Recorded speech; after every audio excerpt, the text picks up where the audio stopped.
Well,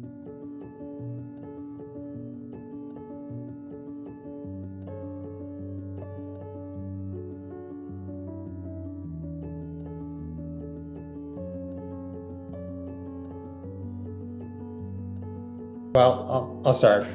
One, there's a low-hanging fruit to improve overall survival, and that is to screen the eligible people.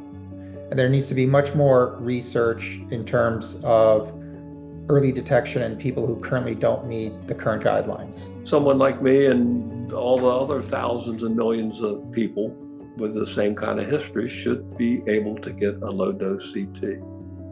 It's also to understand the facts about lung cancer, particularly primary care, is to understand that young people without a history of tobacco use can get lung cancer, and many of them have been ignored. They've had months of symptoms and are ignored. Lung cancer funding is severely underfunded compared to all the other cancers that are out there.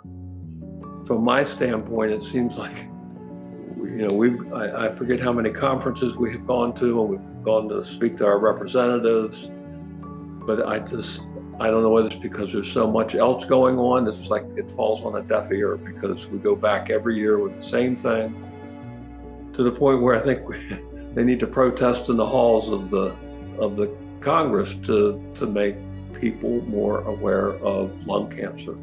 I think for caregivers anyways, is to understand that despite all the support that may be around, at times you may be the only person who can be available and understand what that need is, and that there's really no other substitute but yourself as a quote, the partner in that journey of the person who has lung cancer.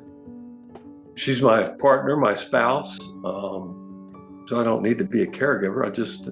I made a vow to take care of her no matter what. So that's what I do.